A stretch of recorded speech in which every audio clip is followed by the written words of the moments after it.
제가 지난번에 그 GPT-3가 세계적으로 크게 이슈가 됐고 국내에도 당연히 큰 이슈가 돼서 네이버를 비롯해 뭐 LG, 뭐 KT 여러 뭐 IT 대기업이라고 얘기하는 거의 대부분의 업체들은 초거대 AI에 뛰어들었다라고 말씀드렸었는데 우리나라에 대해서는 GPT-3에 대해서는 되게 얘기가 많은데 네이버를 비롯해서 국내 대기업에 대해서 그 초거대 AI에 대한 자료가 거의 없어요. 그래서 그거를 좀 찾아봤는데 많이 공개가 되어 있지는 않은 것 같아요. 그럼에도 불구하고 한번 우리나라를 대표하는 그 네이버의 경우 어느 정도 하는지 제가 좀 찾아봤는데 그 네이버는 보시는 것처럼 이제 그 GPT-3가 당연히 그 미국에서 만든 거기 때문에 오픈 AI에서 만든 거기 때문에 영어 중심으로 돼 있잖아요. 90%가 영어로 알려져 있습니다. 근데 네이버 같은 경우는 한글을 중심으로 한 초거대 AI를 하는 한글을 중심으로 한 초거대 AI 부분에서 가장 앞서 있다라고 이제 얘기를 하고 있어요. 그래서 제가 몇 개를 이제 중요한 것들을 뽑았는데 보니까 네이버는 이제 그 한글이고요. 가장 중요한 특징이 당연하게 생각할 수도 있고 안 당연할 수도 있습니다. 왜 그러냐면은 네이버가 우리가 봤을 때는 국내 기업이지만은 웹툰 분야에서는 세계 시장 1위고요. 웹툰이 이제 마이너를 벗어나서 메이저 시장으로 점점 커지고 있는 상황이고 또 일본을 대표적으로 해서 그 일본 뭐 태국에서도 되게 잘 나가는 걸로 알고 있는데 일본에서는 모바일 분야에서 1위죠. 그렇기 때문에 뭐 꼭 네이버가 한글 인공지능 AI를 하는 게 어떻게 보면 되게 당연하다라고 보기는 힘들고요. 보시는 것처럼 여기 LG 제가 말씀드렸잖아요. LG는 이제 초거대 AI를 만들고 있는데 LG 같은 경우에는 꼭 그 한글로 만들겠다라는 얘기는 하지 않았습니다. 한글로에 집중하지는 않은 상태고요. 아무래도 뭐 LG는 네이버도 글로벌 기업이라고 얘기할 수 있을지 모르겠지만 좀 더 글로벌 기업이어서 그런 것 같기는 한데 보시는 것처럼 이제 그 영문도 되게 중요하게 생각해서 GPT-3하고 직접 경쟁하겠다라고 얘기를 하고 있는 상황이고요. 만든 다음에 LG그룹도 아직 공개는 하진 않았습니다. 그래서 우선적으로 챗봇 고도화나 뭐 신소재, 신물질 이런 발굴에 사용하고 있습니다. 그래서 그 통신사가 있기 때문에 챗봇이나 이런 거에 대한 니즈가 있을 거라고 보고요. 그리고 신소재, 신물질 같은 거 보면 LG 화학이나 이런 이제 그쪽도 LG 화학이나 이런 분야가 되게 강하잖아요. LG가요. 그렇기 때문에 이쪽 위주로 지금 사용하는 걸로 지금 공개가 되어 있는 상황입니다. 네이버 같은 경우는 LG에 비해서는 조금 더 공개를 하고 있는데 뒤에 제가 자세히 보여드리겠지만은 개발은 1차적으로 되었다라고 얘기를 하고 있는데 아직 정확한 공개를 하지는 않고 있습니다. 지금 클로즈드 베타 테스트라고 해가지고요. 신청을 하면은 기업의 대상, 개인은 안 되고요. 기업의 경우 이제 신청을 하면은 심사 후에 일부 이제 그 계정을 열어줘가지고 그걸 통해서 API로 연결해가지고 이제 테스트를 할 수 있고요. 제가 뒤에도 좀 이제 설명을 드리겠지만은 그 테스트를 하는 그 앱에 대해서 한번 설명을 드리겠습니다. 그걸 보면은 네이버가 어느 정도 수준인지 대충 짐작이 갈 것 같습니다. 네이버 초거대 AI는 저도 찾아보니까 이거 어디 있지? 하면서 막 찾아보니까 특이하게 뭐 어떻게 보면 맞을 수도 있을 것 같아요. 클라우드 플랫폼에 여기에 들어가 있더라고요. 그래서 보시는 것처럼 네이버는 이제 B2B 서비스 중에 하나로 얘기를 생각을 하고 있어서 보면은 대표적인 뭐 빅데이터 분석 플랫폼인 뭐 클라우드 하도, 뭐 데이터 반출 통제하에 다수의 제공자가 데이터를 자유롭게 경험할 수 있는 뭐 데이터 박스 프레임, 뭐 이런 그리고 비즈니스 전용 채팅 솔루션이 뭐 엔클라우드 챗 이런 거와 함께 맨 끝에 보면은 초거대 AI 기반의 클로바 스튜디오라는 이름으로 브랜드로 지금 서비스를 하고 있는 걸 알고 있고요. 이것도 뒤에 같이 한번 설명드리겠습니다. 그래서 네이버의 이제 초거대 서비스, 초거대 AI인 뭐 클로바 스튜디오라는 이 브랜드를 설명하는 거 보면은 시나리오 창작, 자기소개서 작성, 이메일 생성, 마케팅 문구 창작 등에 사용하고 문장 생성 능력을 가지고 있다라고 합니다. 그리고 긴 글의 주요 요소를 파악해서 짧게 요약하는 능력도 있다라고 하고요. 뭐 사투리를 바꿔주거나 잘못된 문법을 고쳐주거나 할 수 있는 게 네이버 초거대 AI의 특징이라고 합니다. 근데 요게 이제 어떻게 보면은 오픈 AI에서 만든 그 GPT-3랑 약간 비슷하면서 GPT-3는 이거 외에도 제가 지난번 영상에서 보여드린 것처럼 막 그림을 그린다던가 아니면 명령어를 내리면은 프로그래밍 코딩도 한다던가 뭐 이런 것까지 하던데 얘는 아직까지 그런 얘기에 대한 홍보는 아직은 없는 상황입니다. 제가 그 시간 관계상 캡처를 해놨고요. 네이버에 이제 네이버 클라우드 플랫폼으로 들어가면은 여기 보시는 것처럼 이런 식으로 되어 있어요. 제가 요거 처음에 자료 찾아볼 때만 해도 얘가 클러버스 스튜디오가 맨 뒤에 있었던 걸로 기억을 하거든요. 근데 이게 초보대 AI에 대해서 어느 정도 자신감이 생겼는지 최근에 보니까 요거는 제가 어제 캡처했던 건데 맨 앞으로 빠져 있는 것 같아요. 그래서 보시는 것처럼 여러 가지 클라우드 서비스 안에 같이 들어 있고요. 저는 그냥 이게 맨 뒤에 있어가지고 처음에는 잘 못 찾았었어요. 그래서 이렇게 찾았는데 여기 보시는 것처럼 여기 들어가 있는 거고요. 그리고 보시는 것처럼 할 수 있는 게 뭐다 뭐 이렇게 돼 있는데 여기 보시는 것처럼 아까 말씀드린 것처럼 클라우드 스튜디오는 클로즈드 베타라고 해서 지금 일반인들은 이용을 할 수가 없고요.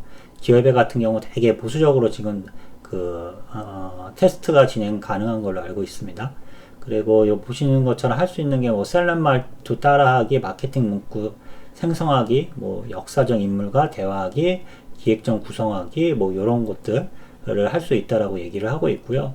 뭐 예를 들어서 네이버가 옛날에 보면은 이제 그 개발자들한테 설명하는 거 보면은 마케팅 문구 생성하기라고 하면은 얘에 대한 예시를 실제가 아니라 이제 이제 영상으로 만들어서 그냥 보여줬는데 이미지 컷을 거길 보면은 뭐 이제 내가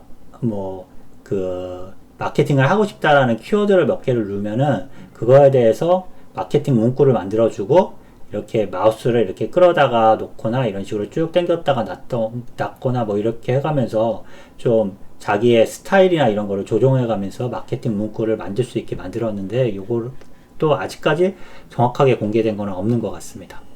그리고 할 수 있는 게 방금 얘기 드린 것처럼 그 위에 거를 조금 더 정확하게 이제 설명을 하는 것 같아요. 문장 생성, 요약, 분류, 뭐 대화, 뭐 이제 문장 변화, AI 필터 이렇게 설명을 하고 있고, 문장 생성은 시나리오 창작, 자기소개서 작성 뭐 이런 걸 할 수 있다라 그러고, 요약은 줄거리, 분류, 뭐 대화는 뭐 우리가 생각하는 것처럼 챗봇이나 뭐 이런 거를 만드는데 쓸 수 있다라고 합니다. 그리고 문장 변화는 사투리를 변환할 수도 있고 거꾸로도 되겠죠. 그리고 문법 교정 이런 걸로 쓸 수 있다라고 이제 네이버에서 홍보는 하고 있는 상황입니다. 네이버의 초보대 AI를 이용한 대표적인 앱을 찾아보니까 요 스토리네이션이더라고요. 그래서 요 스토리네이션을 이용을 해보면은 네이버의 초거대 AI 수준이 어느 정도 되는지 알 수 있을 것 같아가지고 제가 간단하게 먼저 좀 테스트를 해봤고요. 같이 테스트한 거를 여러분한테 한번 공유해 보도록 하겠습니다.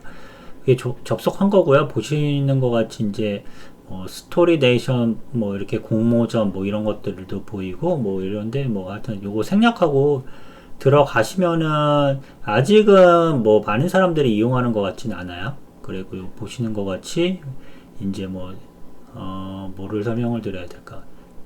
그냥 제가 설명드린 것보다 한번 눌러볼게요. 평범한 개성사회 뭐 이런 것들이 있고, 요 보시는 것처럼 학업물, 초능력, 일상적인 뭐 이런 부분인데 제가 쭉 보니까 여기에서도 그렇게 설명하던데 대부분 뭐라 그럴까 SF나 뭐 약간 이제 특이한 10대들이 좀 좋아할 만한 그런 장르물이라고 얘기하는 뭐 그런 것들이 좀 많아요. 그리고 여러 사람이 같이 쓰는 컨셉이라 보니까 아직까지도 뭐 이렇게 완성도가 높고 뭐 그런 작품은 좀 찾아보긴 힘들 것 같고요. 아직은 대표적으로 뭐라고 얘기하기에는 조금 뭐 컨텐츠들의 부족함이 좀 있는데 어찌됐건 제가 이제 좀 만들어 봤습니다. 그래서 테스트를 한번 해봤고요. 여기 한번 볼게요. 제가 이거 그냥 쓰다가 말았던 건데 한번 이렇게 썼었는데 새롭게 한번 써볼게요. 이게 1하고 2야 뭐 이렇게 해가지고 쓸 수가 있는데 예를 들어서 스토리 만들기 세계관을 제가 만들어 놨으니까 여기 1회차가 있잖아요. 그래서 2회차를 한번 써봤습니다. 그래서 보면은 2회차로 다시 해볼게요. 그래서 뭐라고 써볼까 생각을 해봤는데 잠깐만요. 제가 기존에 뭐라고 한번 써봤더라? 그래도 뭐, 제가 테스트 해본 거를 한번 검증된 거를 이제 설명을 드리는 게 좋을 것 같아요. 즉흥적으로 하는 것보다. 그래서 예를 들어서 약간 소설처럼 뭐 이런 식의 문장을 써봤습니다. 나는 언제나 남들보다 모든 것이 힘들었다. 쉬운 것이 한 번도 없었다. 이렇게 쓰고, 근데 잠깐만요. 30자를 쓰라라고 그랬으니까 좀 더 써볼게요. 나는 언제나 남들보다 모든 것이 힘들었다. 쉬운 것이 한 번도 없었다. 세상은 나에게 힘든 도전이었다. 이렇게 한번 써봤습니다. 그 다음에 여기 보면은 여기 토리 AI라고 돼 있는데 이게 네이버 인공지능을 이용한 겁니다. 여기 보시는 것처럼 요거 한번 눌러볼게요. 여기 보면 네이버 클로바의 AI 기술을 활용하여 표현 추천과 맞춤법 교정 기능을 통해 스토리 네이션 작가님들의 글쓰기를 도와주는 서비스입니다. 이렇게 되어 있거든요. 그래서 요거를 누르면은 토리 AI에게 표현 추천받고 싶은 문장을 터치해 주세요 라고 나오거든요. 그래서 이렇게 터치를 하면 되는데 참고로 그 2개 문장을 선택을 할 수가 없습니다. 그래서 제가 테스트를 해보니까 이게 좋기는 좋아요. 생각보다 기대 이상이긴 한데 이 두 문장이 연결되거나 뭔가 두 문장 사이에 어떤 관계가 있거나 뭐 이런 것들 있잖아요. 앞문장을 보고 뒷문장을 추정한다든지 뭐 그 앞문장에서 길게 얘기했기 때문에 뒷문장에서는 생략을 하거나 이런 경우가 우리는 일반적으로 많잖아요. 똑같은 얘기를 계속하지는 않으니까요. 그런 거는 또 비문이라고 그래서 싫어하기 때문에. 근데 여기 보면은 얘네는 문장 하나하나 단위로 분석을 하기 때문에 그렇게 된 것들은 제대로 뭔가 도움을 주지 못하더라고요. 그래서 어찌됐건 이렇게 얘를 선택을 해가지고 보면은 해당 문장에 대해서 새로운 추천을 해드릴까요? 라고 해가지고 얘를 딱 누르면은 잠깐만요. 바로 나온 것처럼 나는 언제나 남들보다 모든 것이 힘들었다. 요게 나에게는 항상 힘든 일 뿐이었고 그래서 더욱 열심히 살아야겠다라고 다짐했다. 이건데 모르겠습니다. 뭐 자연스러운 문장이긴 한데 뭐 더욱 열심히 살아야겠다라고 다짐했다는 뜻까지는 이 문장이 없어서 여기 보면은 다시 하기를 한번 눌러보겠습니다. 항상 나에게는 어려운 추성이었다. 이거로 바꿔줄 수 있다라 그러는데 이게 그나마 조금 더 적당한 표현이니까 이걸로 바꿀게요. 그러기 위해서는 추천 표현 쓰기로 이거를 누르면 되고요. 한번 보시는 것처럼 항상 나에게는 어려운 일 추성이었다. 이걸로 바뀌었습니다. 그래서 다시 두 번째 문장을 해볼게요. 토리 AI를 누르면은 이거 쉬운 것이 한 번도 없었다. 얘를 한번 해보겠습니다. 눌러보면은 쉬운 것이 한 번도 없었습니다. 이게 들어오고 해당 문장에 대해서 새로운 추천을 해드릴까요? 라고 해서 누르면은 지금껏 살아가면서 모든 게 다 쉽지 않았다. 이게 더 어떻게 보면 제가 쓴 것보다 더 세련된 문장인 것 같아서 이거는 괜찮은 것 같아요. 그래서 추천 표현 쓰기 누르면 되고 세상은 나에게는 힘든 도전이었다. 이것도 한번 해볼게요. 이것도 토리 AI 눌러가지고 이거 누른 다음에 추천해드릴까요? 한 다음에 예 누르면은 이 세상 모든 사람들은 저마다 각자만의 고충과 고민들을 앓고 살아가고 있는데 특히나 장애인들에게는 더더욱 힘들다. 제가 장애인은 아니기 때문에 맞지는 않은 것 같습니다. 그래서 추천 표현 다시 하기. 앞에는 되게 자연스러웠던 것 같은데 잠깐만요. 돌아가는 게 없네요.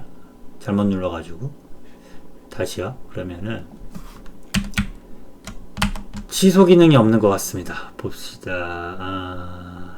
아쉽네요. 다시 해야겠네요. 이거를 삭제하고 취소하는 기능은 없는 것 같아요. 그러면은 뭐였죠? 제가 썼던 게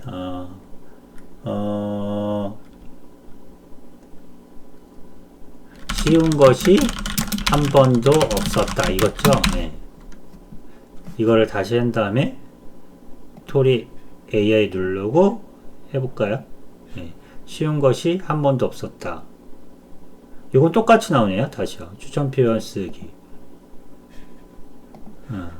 다시 한번 하면은 추천해드릴까요?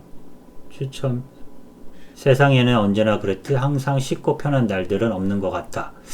요건 괜찮은 것 같아요. 그래서 추천 표현 쓰기. 이렇게 쓸 수가 있습니다. 조금만 더 해볼게요. 예를 들어서 나에게 꿈은 구체적이지 하지만 명확했다. 지금의 현실을 벗어나고 싶었다. 이것도 한번 해볼게요. 이걸 해서 누르면은 추천해 드릴까요? 예. 어릴 적 꿈꾸었던 막연한 꿈은 달리 성인이 되어서 갖게 된 꿈은 매우 구체적이지 않지만 확실하다. 나에게 꿈은 구체적이지 않았지만 명확했다. 지금의 현실을 벗어나고 싶었다. 이게 이렇게 연결되는 건데 이렇게 짧게 나눠가지고 쓰면은 얘가 뭐 여기 보시는 것처럼 이 문장 자체만 해석하기 때문에 의미를 얘가 정확하게 판단하지 못하고 앞뒤 문장을 가고 같이 판단을 해야 되는데 그거는 못하는 것 같아요. 추천 다시 하기. 어릴 적 막연하게 꿈꾸었던 꿈이지만 그때나 지금이나 변함없이 확고하다. 다시 하기. 이것도 좀 맞지 않죠? 네. 이렇게 보시는 것처럼 이렇게 잘라가지고 문장을 쓰면은 조금 부족한 부분이 아직은 있는 것 같습니다. 근데 한 문장을 좀 길게 썼을 때는 좀 쓸만한 것 같고요. 뭐 저는 이게 네이버가 되게 맨날 자랑만 했는데 실질적으로 이 사례가 없기 때문에 글쓰기 사례가 없기 때문에 GPT-3를 가지고 이제 벤치마킹 해가지고 만든다라고 그랬는데 사례가 없어가지고 얼마나 잘할까라는 생각을 했는데 생각보다는 아직 베타 서비스 단계라는 걸 감안했을 때는 생각보다는 잘하는 것 같아요. 예, 그래서 제가 테스트 해봤던 거는 요거고 제가 하나를 더 테스트 해본 게 있는데